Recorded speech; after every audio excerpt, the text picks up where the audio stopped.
Welcome to this Zentangle Quickie. My name is Heather Hartwick Gladden. I'm a certified Zentangle teacher.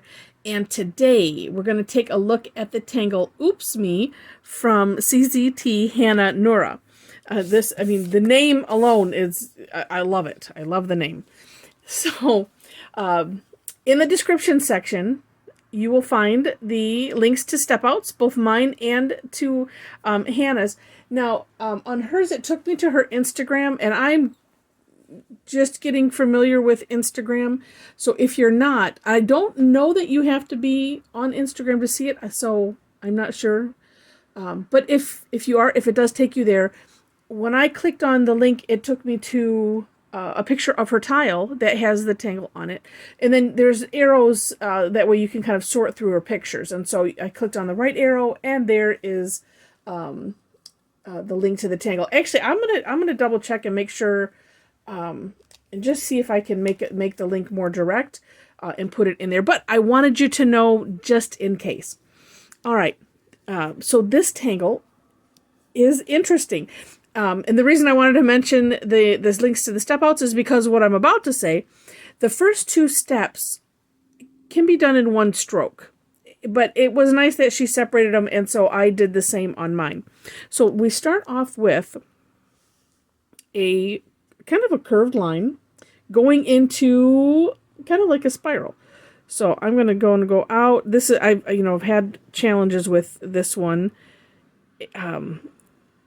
Whoops, that went a little bit too high, but that's all right. Okay. Making this I just wasn't feeling comfortable, and I don't, like everything in Zentangle, I don't know that it matters. So, play with it, have fun with it. But so a little curve line, and then the spiral, we're touching the side and kind of having the loops touch. Yeah, she doesn't, sort of at the bottom, but more kind of on the side. And you can see on hers, and the same thing. I don't know that it matters, but just having it resting on the bottom like that, versus the tendency I was having is to actually do a spiral. All right, so having all of that touch, then the next step is kind of from, where this curves out, sort of. We're just going to kind of making a V here underneath. Then, basically on either side, we're going to, and this, I was looking at some of the samples and just trying to, see what she's done, maybe what some other people have done. But so what we're going to do is we're going to do a big curved line coming from towards the top of this side of the, I don't know which, of this spiraled orb. And just come down like so.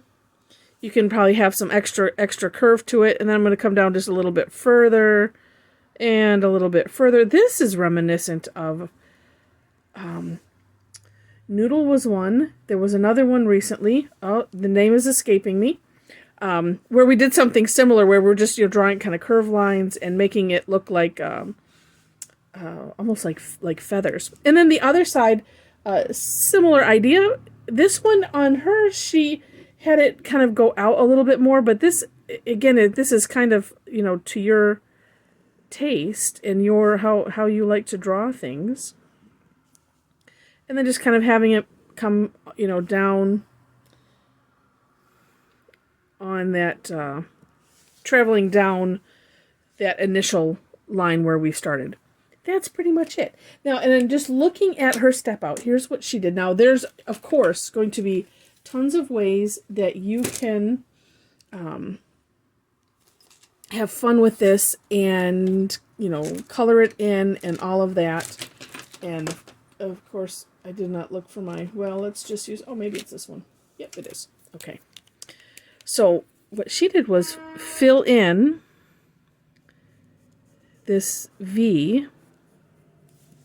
And I'm going to guess that, you could probably do maybe straight lines, could do orbs. I don't know if you wanted to fill it in with a texture instead of just solid. But we're going to go with the way she has it on her step out. Just because, and it seems like this is kind of drying out. well, when I was using it on I have some paper that it seems to be clogging up the tip a little bit. So I think that might just be the case. So she had that, and then it was kind of just shading. So the shading that she did was kind of right here at the top. In the second time around. But let's do that and see what it looks like.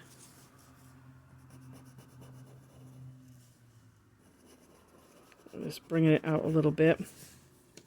I was having another thought as well. This is what I'm going to do. I want to see if this will...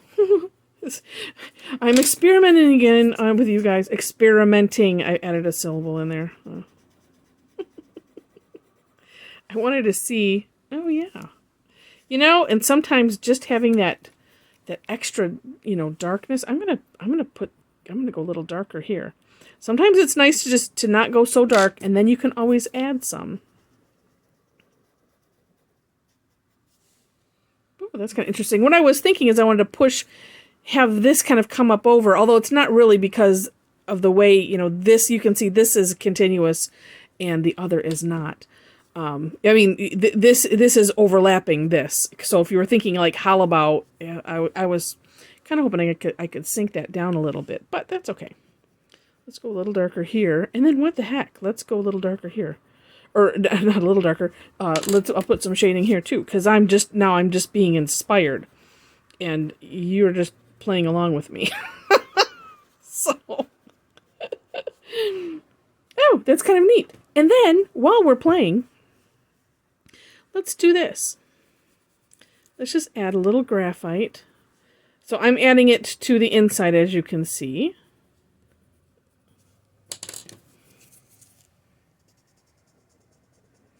And always the trick with shading is you want to have some of that original tile color in there somewhere, so that way, you know, like create the gradient, but have some of the original, oh, that looks neat, original tile color, so that way you get the effect versus it's just gray. Now, if you want just gray, you can have just gray. That's okay. You can do that. Oh, and see how neat that looks? You know, and I like it, you know, one side versus the other. And then, you know what? Well, I made these kind of thin, so let's just see. But I think I can do it. I'll check a thinner tortillon here.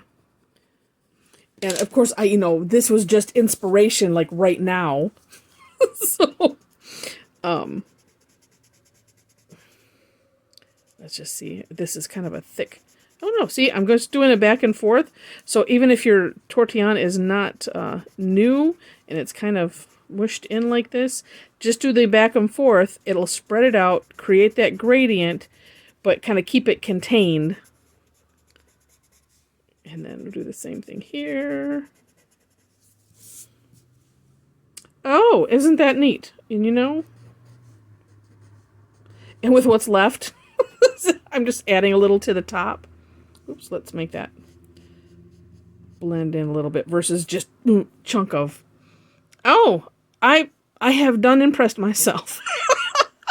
Wow, that turned out really cool. Now hindsight. Well, here, wait before I say hindsight. Let's just play a little bit further, since this is this is for sure. Well, no, we're going on 9 minutes, so it's not an absolute quickie video. All right, let's just play for a second.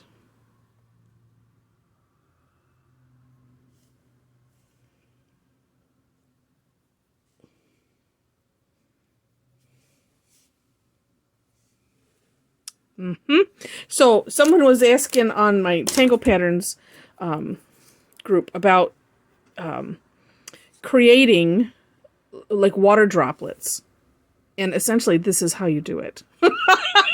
So Heather's way of doing it. There's a lot of other ways that, and if you, well, I haven't used the phrase in a while. If you're on our live classes, you'll hear me say, and friends of mine that we've been tangling for years, and it's kind of, here, I'll let you in on the inside joke. We say, oh, it's just a little bit too much like art. So being a non-artist, and then, and it's just like, I just don't have those skills, and I still say, can't draw, but I can do this. And from learning, some of these techniques, you do feel, we all are artists in our own way.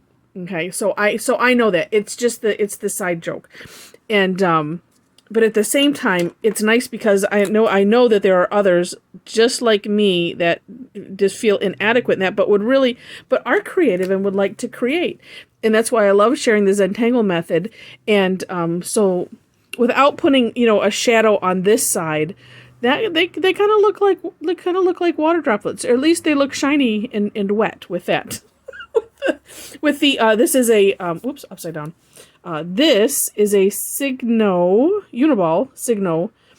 This one is a little bit thicker, and the color is a little bit different than the Jelly Roll whites. And I could have used my number 10 Jelly Roll, but that one was handy. They both work really well. The Uniball seems to be a little bit juicier. So anyway, good tools to have, and then you too can make things that look like they're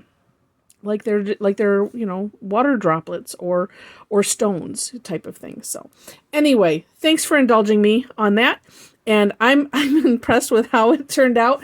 When you look at the samples, you could layer these, so you could do a couple of them. You just have to decide, you have to do whatever you're going to have on top and do that first, so that way as you lay, you put the other ones behind it and use the hollow bow technique.